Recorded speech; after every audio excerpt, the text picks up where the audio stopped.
ప్రాణ స్నేహితుని మోసం చేసినవాడు ఆ అమ్మాయిని మనస్ఫూర్తిగా ప్రేమిస్తున్నాడని ఎలా అనుకుంటావు? రాజా మన చందు వెంట పడ్డం లేదు.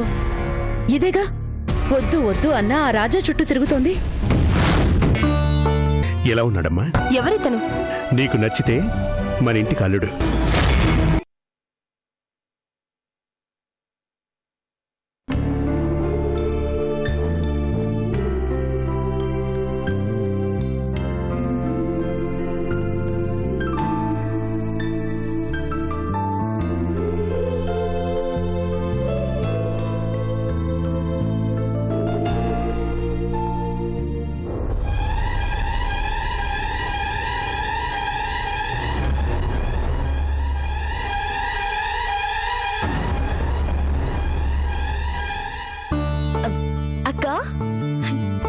ఎప్పుడొచ్చారు? ఇప్పుడే. ఏంటి విశేషాలు? మా దగ్గరే ఉంటాయి. నీ విషయం మాట్లాడదామనే వచ్చాం. నా విషయమా? ఎందుకు చందు ఇలా ప్రవర్తిస్తున్నావు? మేమేం చెప్పినా ఏం చేసినా నీ గురించే కదా. చిన్నపిల్లవి కాబట్టి నీకు తెలీదు. కనీసం పెద్దవాళ్ళు చెప్పింది అర్థం చేసుకోవడానికైనా ట్రై చేయాలిగా. చెప్పాలనుకున్న విషయం సూటిగా చెప్పక్క. సూటిగా చెప్పాలా? రాజాతో మాట్లాడొద్దు, రాజాతో తిరగొద్దని మొదటి నుంచో చెప్తున్నాను. చెప్పే కొద్దీ నువ్వు అడుగు ముందుకు వేస్తున్నావే గాని వెనక్కి వేయడం లేదు. నేను తప్పు చేస్తుంటే మీరు నాకు చెప్పేది మంచి అవుతుంది. నేనేం తప్పు చేయట్లేదే. రాజా ఇస్ మై ఫ్రెండ్. తన మెంటాలిటీ నచ్చింది, ఫ్రెండ్షిప్ చేస్తున్నాను. అందులో తప్పే ఉంది? తప్పే. అతనంటే ఇంట్లో ఎవరికి నచ్చినప్పుడు, అతని పేరు వినడానికి కూడా ఇంట్లో ఎవరు ఇష్టపడినప్పుడు అతనితో నీకు ఫ్రెండ్షిప్ ఏంటి? డాడీ మమ్మీ బాధపడతారని ఆలోచించవా? నేను వేసుకున్న డ్రెస్ ఫస్ట్ నాకు నచ్చాలి. ఆ తర్వాత మిగతా వాళ్ళ గురించి ఆలోచిస్తాను. నచ్చితే వేసుకోవడానికి, నచ్చకపోతే విసిరేయడానికి. మేం మాట్లాడేది నీ డ్రెస్ గురించి కాదు, నీ లైఫ్ గురించి, హద్దులు దాటిపోతున్న నీ ప్రవర్తన గురించి. ఆ భయం మీకు అవసరం లేదు. నా లిమిట్స్ నాకు తెలుసు. ఇంతగా మీరందరూ చెప్పడానికి నేనేం చిన్నపిల్లని కాదు. ఆ రాజాతో స్నేహం ప్రమాదమే. రేపది నీ జీవితాన్ని నాశనం చేస్తే అప్పుడు బాధపడాల్సింది మేమందరం. ఎవరు నాశనం చేస్తారో, ఎవరు బాగు చేస్తారో నాకు బాగా తెలుసు.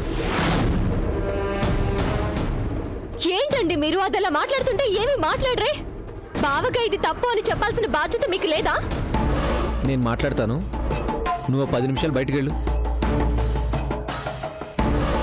ఇప్పుడు మాట్లాడండి, ఏమైంది? నేను మాట్లాడతాను లల్లి. అక్కగా నువ్వు మాట్లాడడం వేరు, నేను మాట్లాడడం వేరు. నువ్వు వెళ్ళు, చెప్తాను. వెళ్ళు.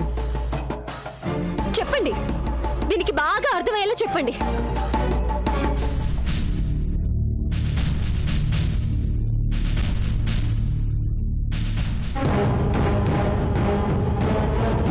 నువ్వు అలా ఎందుకు బిహేవ్ చేస్తున్నావో నాకు తెలుసు. నీకు తెలుసని నాకు తెలుసు. నేను చెప్పినా వినవని తెలుసు. పెదనాన్న, పెద్దమ్మ, అక్క అందరూ చెప్పారు, వినలేదు. వాళ్ళ మాట వినప్పుడు నీ మాట ఎలా వింటాను? నాలో రెండో మనిషి గురించి నీకు తెలుసు. అందుకే నన్ను విలన్లా చూస్తున్నావని నాకు తెలుసు. విలన్ వేగా. రాజా జీవితాన్ని రాజా నుంచి లాక్కొని ఆ జీవితాన్ని నువ్వు అనుభవిస్తున్నావు. ఎందుకు? మీ అక్క కోసమేగా, మీ అక్క మీద ప్రేమతోనేగా. నీ సంతోషం కోసం 10 మందిని ఏడిపించడం కాదు ప్రేమంటే. నేను బాధపడినా పర్వాలేదు, 10 మంది సంతోషంగా ఉండాలని రాజా అనుకుంటున్నాడే, అది ప్రేమంటే. నా గురించి బాగానే తెలుసుకున్నావు. నేనేంటో తెలిసాకైనా అర్థం కాలేదా? నాకు నచ్చిన వాళ్ళ కోసం ఏమైనా చేస్తాను, అలాగే నచ్చని వాళ్ళ కోసం కూడా ఏమైనా చేస్తాను. ఏం చేస్తావు? ఆ రాజాగాడితో నీ ఫ్రెండ్షిప్ ఇలాగే కంటిన్యూ అయితే మళ్ళీ పాత అశోక్ బయటకు వస్తాడు. పాత అశోక్ బయటికి వస్తే కొత్త రాజాని నువ్వు చూస్తావు. అంటే వాడితో ఫ్రెండ్షిప్ మానను అంటావు? ఖచ్చితంగా. బాధపడతావు. నీకు ఫ్రెండ్షిప్ చేస్తాను అంటేనే ఇంత ఫీల్ అవుతున్నావు. ప్రేమిస్తే ప్రేమిస్తే అంటున్నాను. నేనుండగా అది నీ వల్ల కాదు. అలాగా?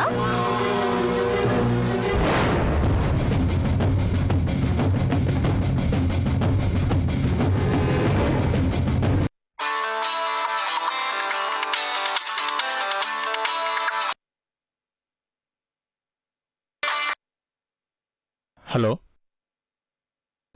రాజా, చెప్పు చందు, ఏంటి ఫోన్ చేసావు? I love you.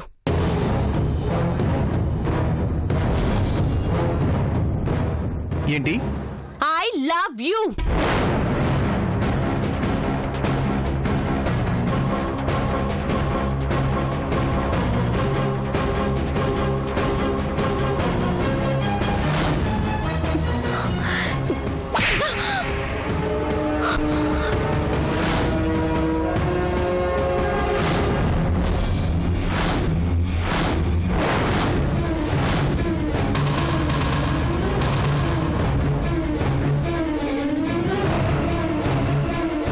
ఎంత బరి తెగించావే నువ్వు.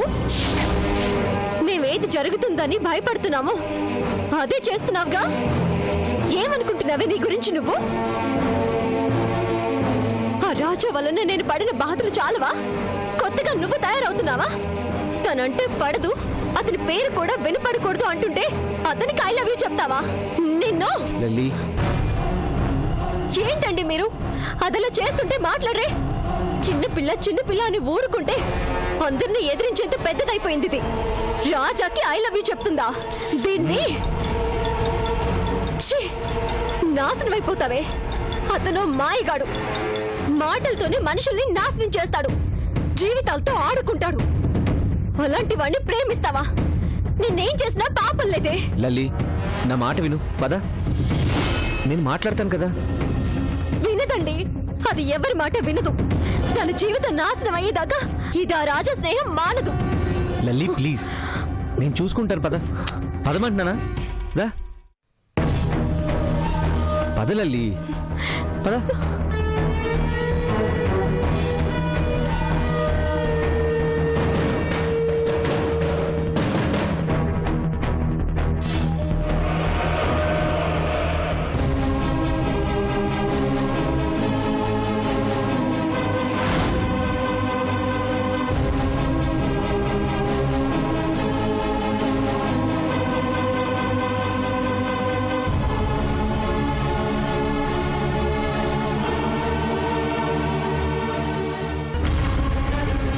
హఠాత్తుగా ఐ లవ్ యూ చెప్పేసిందేంట్రా? నేను చెప్తూనే ఉన్నానా తన మనసులో ఏదో ఉందని. అందుకే తన వాళ్ళ కాదని నిన్ను సమర్థిస్తుంది. చూడు, ఫైనల్ గా నేను చెప్పిందే జరిగింది. తన మనసులో మాట చెప్పేసింది. ఇంతకీ ఇప్పుడు నువ్వేమంటావు? ఇంత దూరం వచ్చిన తర్వాత ఇంకా ఆలోచిస్తావేంట్రా? నీ మనస్తత్వానికి చందు కరెక్ట్ పర్సన్. కాదనుకోండి ఇంకా ఓకే చెప్పేయి.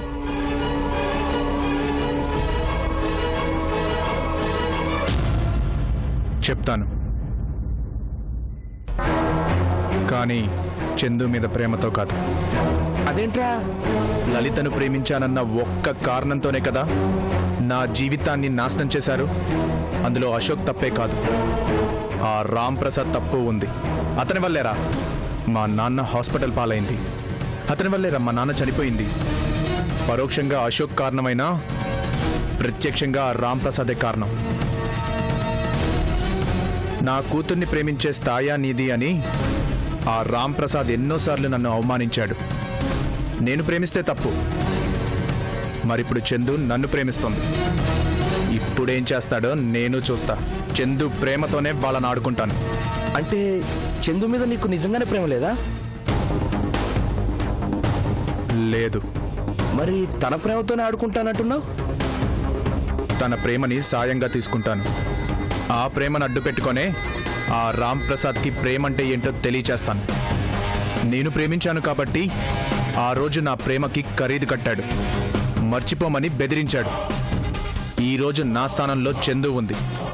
ఇప్పుడేం చేస్తాడో నేను చూస్తా. పాపం చందుని బాధ పెట్టినట్టు అవుతుంది కదరా. నేను పడిన బాధ ముందు, నేను పోగొట్టుకున్న జీవితం ముందు చందు పోగొట్టుకునేది ఏముందిరా? చందు బాధపడకుండా నేను చూసుకుంటాను.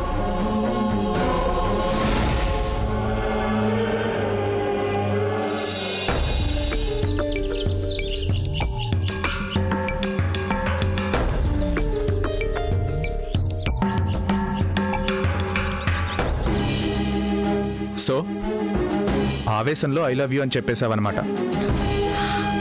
చెప్పింది ఆవేశంలోనే కావచ్చు, కానీ నా మనసులో లేకుండా వచ్చిన మాట మాత్రం కాదు.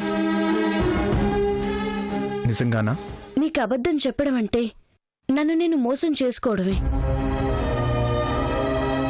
నేను ఇండియా వచ్చిన కొత్తల్లో నీ గురించి మా వాళ్ళు చెప్పిన మాటల్ని బట్టి నీ మీద గుడ్ ఒపీనియన్ లేదు. పైగా నువ్వంటే చాలా కోపంగా ఉండేది. ఆ కోపం మా డాడీ నీ మీద చెప్పే వరకు ఉంది. కానీ మాటిస్తే తప్పకూడదని ఎవరి వల్ల కానీ మా సైట్ మాకు విడిపించినప్పుడు, మా డాడీ నీ గురించి పొగిడినప్పుడు నిన్నొకసారి చూడాలనిపించింది.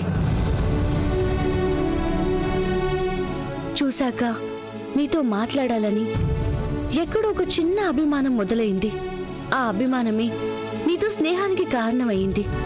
మా వాళ్ళ మాటలకి నీ ప్రవర్తనకి సంబంధం లేకపోవడంతో నీలో ఏ తప్పు లేదన్న నమ్మకం మొదలైంది. మా వాళ్ళు నీకు అన్యాయం చేశారు, నిన్ను ఒంటరివాణ్ణి చేశారన్న బాధ మొదలైంది. అంటే నా మీద జాలి పడ్డావన్నమాట. అది జాలి కాదు, నీలో నాకు తెలియకుండా నీ మీద పెరిగిన ప్రేమ. అది బయటపడ్డానికి ఈరోజు మా అక్క బావ కారణమయ్యారు, కానీ నాలో లేనిది మాత్రం కాదు. నన్ను ప్రేమించడం అంటే నీ వాళ్ళందరినీ నువ్వు దూరం చేసుకోవడం. ఒకరికి భార్య అయ్యాక అది ఎలాగో జరుగుతుంది. ఆడపిల్ల జీవితంలో 2 ప్రయాణాలుంటాయి. పుట్టిన దగ్గర నుంచి పెళ్ళయ్యేదాకా తన వాళ్లతో బతుకుతుంది. పెళ్ళైన దగ్గర నుంచి చావు దాకా తనకేమీ కాని వాళ్ళని తన వాళ్ళని చేసుకుని బతుకుతుంది. సో కొత్తగా నేను వాళ్ళకి దూరం అయ్యేది ఏమీ లేదు. నచ్చిన మనిషితో కలిసుండి నచ్చని రోజు విడిపోయే కల్చర్లో పుట్టి పెరిగావు. అక్కడ విడిపోవటం అంటే మామూలు విషయం, ఇక్కడ విడిపోవటం అంటే చావుతో సమానం. పుట్టి పెరిగింది ఎక్కడైనా మూలాలు ఇక్కడివే. నా నరాల్లో ఇండియన్ కల్చరే ఉంది. దేశం కాని దేశంలో పుట్టిన మా మమ్మీ డాడీ నన్ను ఇండియన్ లాగే పెంచారు.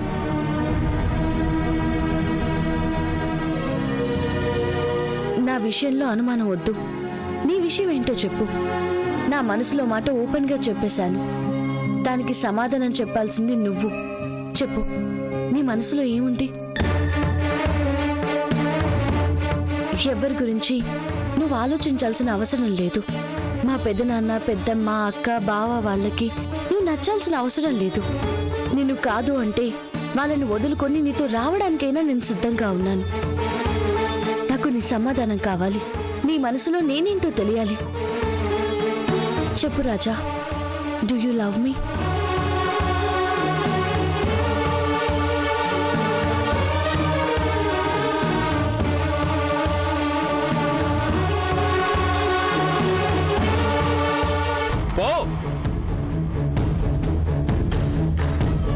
నీకు నా కూతుర్ని ఇవ్వను.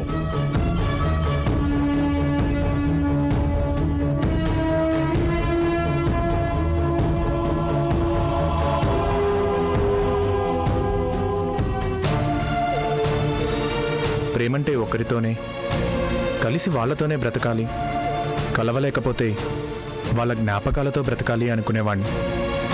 అలాగే బ్రతుకుతూ వచ్చాను.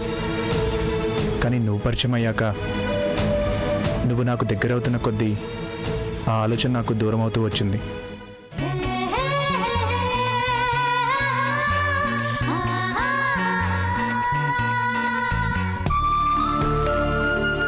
మనసుకు తగిలిన గాయానికి మందు వేయగలిగేది ప్రేమే. అది నీ దగ్గర దొరుకుతుందని తెలిసాక నిన్నెలా దూరం చేసుకుంటాను చందు? అంటే నేను నిన్ను ప్రేమిస్తున్నాను.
అశోక్, ఇప్పుడు చెప్తాను రా నీ సంగతి.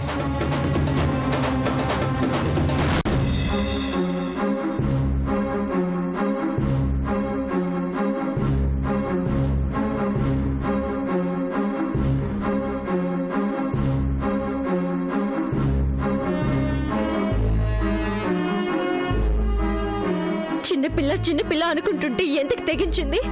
బావ ఎదురుగా ఉన్నాడన్న భయం కూడా లేకుండా ఆ రాజాకి ఫోన్ చేసి ఐ లవ్ యూ అని చెప్తుందా? ప్రేమించడం అంటే అదేమనుకుంటుంది? అందులోనూ మన కుటుంబానికి పడిని ఆ రాజాని ప్రేమిస్తుందా? అతని వల్ల నేను పడిన బాధలు తెలిసి ఇలాంటి నిర్ణయం తీసుకుందంటే దాన్ని ఏం చేయాలి? లల్లి, తను అనగానే అయిపోతుందా? చిన్నపిల్ల, మొండితనం. వద్దన్న పని చేయడం ఆ ఏజ్లో కామనే కదా.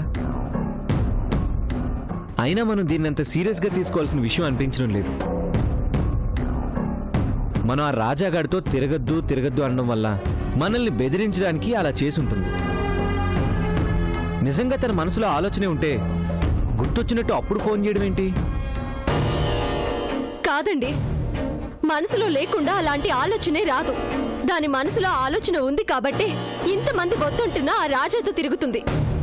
యుఎస్ నుంచి వచ్చింది కదా, అందరితో క్లోజ్గా ఉండడం కామన్. దాన్ని మనం అపార్థం చేసుకుంటే ఎలా? మీరు ఇలానే సమర్థిస్తూ ఉండండి. అది అనుకున్నంత పని చేస్తుంది. ఆ మాట అనగానే లాగి చెంప మీద మీరు కొట్టాలి. నేను కొట్టే వరకు కామ్గా చూస్తూ నిల్చున్నారు. కొట్టడం సమస్యకి పరిష్కారమా? ఇలా మొండిగా ప్రవర్తిస్తే అంతకంటే ఇంకేం చేస్తాం? అది రాజామాయలో పడిపోయిందండి. చివరికి మీరన్నదే జరిగింది. ఆ మత్తులో ఉంది కాబట్టే మనకి కనీసం ఒక్క మాట కూడా చెప్పకుండా ఆ రోజు ఫంక్షన్కి రాజాని పిలిచింది. రాజా తన మనసులో ఉన్నాడు కాబట్టే మిమ్మల్ని కాదని రాజాతో ఓపెనింగ్ చేయించింది. అంత దూరం ఆలోచించుకు లల్లి. రేపు నిజంగా తన మనసులో అలాంటి ఉద్దేశం లేదు అని తెలిస్తే మనమే బాధపడాలి. లేదని ఊరుకుంటే రేపది అన్నంత పని చేస్తే అప్పుడేం చేస్తారు? అలా జరగకూడదండి. అతని ఉచ్చులో నుంచి ఎలాగో నేను బయటపడ్డాను. మన మీద కక్ష తీర్చుకోవడానికి దాన్ని ప్రేమిస్తున్నట్టు నటించి రాజా మన కుటుంబంలోకి రావాలని చూస్తున్నాడేమో. అది మాత్రం జరగకూడదు. ఆ రాజా మన ఇంట్లో అడుగు పెట్టే అవకాశం ఇవ్వకూడదు. మనం ఏం చేయగలం లల్లి? నిజంగా చందు రాజాని కావాలి అనుకుంటే మనం ఆపగలవా? ఆపలేము. దాని సంగతి నాకు బాగా తెలుసు. మొండిది. వద్దు అంటే అన్నంత పని చేస్తుంది. అందుకే అది అలాంటి పని చేయకముందే వాళ్ళిద్దరినీ విడదీయాలి. రాజా చందు ఎప్పటికీ కలుసుకోకూడదు. ఆ రాజా నిజ స్వరూపం దానికి అర్థం కావాలి. మనుషుల్ని విడదీయడం నాకేం తెలుసు లల్లి? అందుకని కుటుంబం నాశనం అయిపోతుంటే చూస్తూ ఊరుకుంటారా? ఎలా ఊరుకుంటాను? అందుకే ఏదో ఒకటి చేయండి. ఆ రాజు ఎట్టి పరిస్థితుల్లోనూ చందుకి దగ్గర కాకూడదు. తన ద్వారా మన కుటుంబంలోకి రాకూడదు. సరే, ఇంత దూరం చెప్పాలా?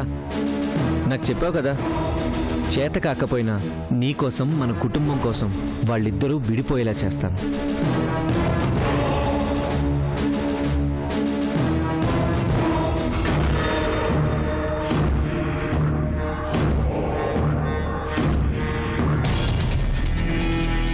రాజా చందు ఎప్పటికీ కలవకుండా చేస్తాను.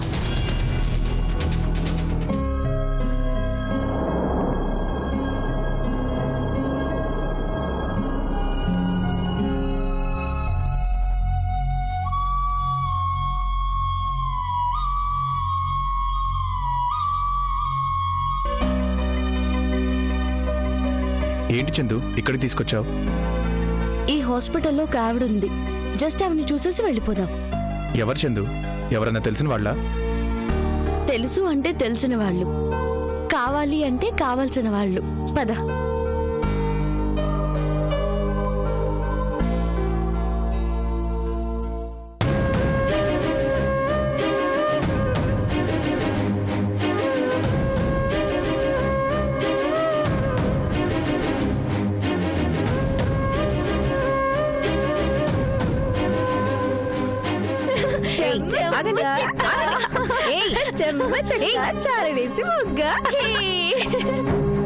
పెళ్ళంట మీరు కూడా రండి. ఏయ్ నీకు ఇంజెక్షన్ ఇవ్వాలరా నేను రా రా నానా రా రాను. పద